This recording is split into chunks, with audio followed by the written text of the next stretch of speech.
안녕하세요. 지슬의 15번째 크라임 리포트입니다. 오늘은 1998년 경상남도 마산에서 발생한 여중생 실종 사건을 이야기해 보려 합니다.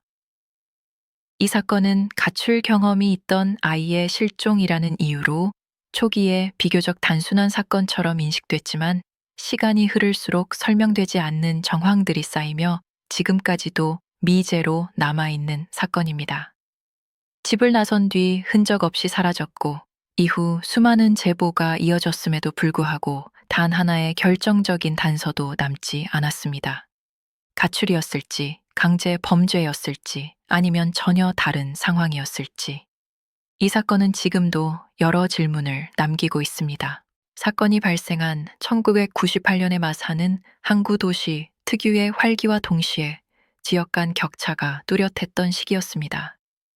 중심가와 외곽 지역의 분위기는 상당히 달랐고 청소년들이 머물 수 있는 공간 역시 한정적이었습니다. 피해 여중생 A양은 당시 중학생으로 가족과 함께 마산에서 생활하고 있었습니다. 알려진 바에 따르면 A양은 과거에 가출을 한 경험이 있었고 이로 인해 가족과 갈등을 겪은 적도 있었다고 전해집니다. 이 점은 사건 이후 수사 방향에 큰 영향을 미치게 됩니다. 실종 당일 A양은 집을 나선 뒤 연락이 끊깁니다. 정확히 어떤 이유로 집을 나섰는지, 누구를 만나기 위해 나갔는지는 명확하게 확인되지 않았습니다. 가족들은 처음엔 이전처럼 잠시 집을 비우는 가출일 가능성을 떠올렸다고 전해집니다. 과거의 경험이 있었기 때문입니다. 하지만 시간이 지나도 연락은 닿지 않았고 며칠이 지나도록 귀가하지 않자 상황은 달라집니다. 단순한 가출이라고 보기에는 시간이 지나도 아무런 소식이 없었던 겁니다. 가족은 결국 경찰에 실종 신고를 하게 됩니다. 그러나 수사 초기 이 사건은 가출 여중생이라는 틀 안에서 바라보졌던 것으로 알려져 있습니다. 당시에는 청소년 가출이 지금보다 훨씬 흔하게 인식되던 시기였고 일정 시간이 지나면 스스로 돌아오는 경우도 적지 않았기 때문입니다.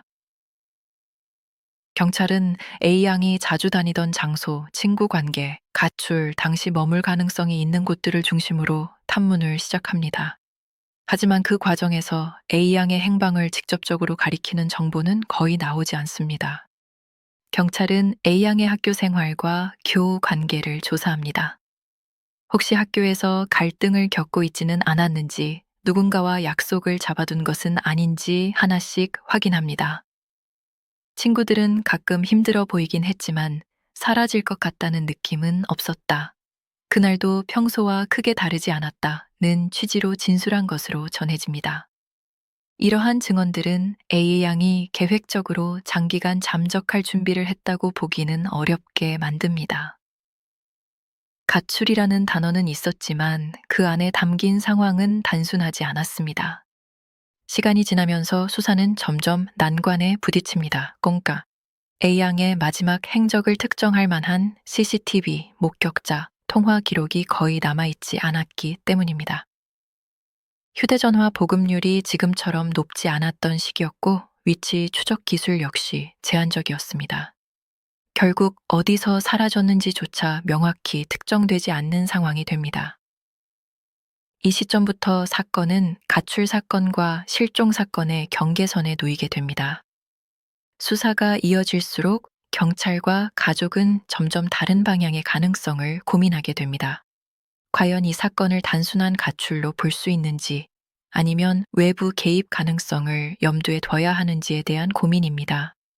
특히 시간이 흐를수록 스스로 연락을 끊고 숨어 지낸다는 가설은 설득력을 잃어갑니다. 생활 흔적, 금전 사용, 주변 목격 정보가 전혀 나오지 않았기 때문입니다. 이때부터 강제 범죄 가능성이 조심스럽게 거론되기 시작합니다. 이후 경찰에는 수많은 제보가 접수됩니다. 비슷한 아이를 봤다. 다른 지역에서 닮은 학생을 만났다는 이야기들이 이어졌습니다. 하지만 대부분은 확인 결과 A양과 무관한 경우로 밝혀졌고 일부는 구체적인 사실 확인조차 어려운 제보였습니다. 제보는 많았지만 사건을 앞으로 끌고 갈 수 있는 실질적인 단서는 되지 못했습니다. 오히려 제보가 많아질수록 수사는 더 넓게 흩어지는 양상을 보이게 됩니다. 시간이 흘러 사건은 장기화됩니다. 초기에 확보하지 못한 단서들은 시간이 지나며 사실상 회수가 불가능해졌고, 기억에 의존해야 했던 증언들은 점점 흐려집니다. A양의 실종은 점차 지역 사회의 기억 속에서 희미해졌고, 공식 기록 속에 미제 사건으로 남게 됩니다. 하지만 가족의 시간은 그 자리에서 멈춰버렸습니다.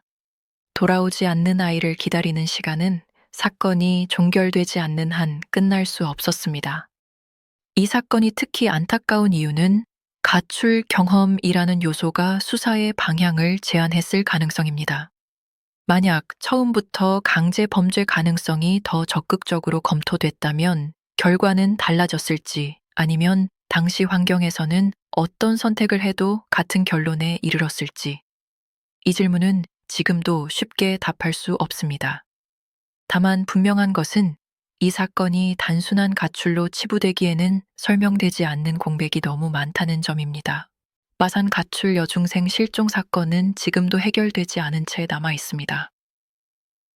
A양이 스스로 사라졌는지, 누군가의 개입이 있었는지, 혹은 전혀 다른 상황이 있었는지는 여전히 알 수 없습니다. 이 사건은 우리에게 묻고 있습니다. 가출이라는 단어 하나로 우리는 얼마나 많은 가능성을 놓치고 있는지, 그리고 사라진 아이들은 과연 어디에서 멈춰버린 것인지 말입니다. 지슬의 15번째 크라임 리포트 마치겠습니다.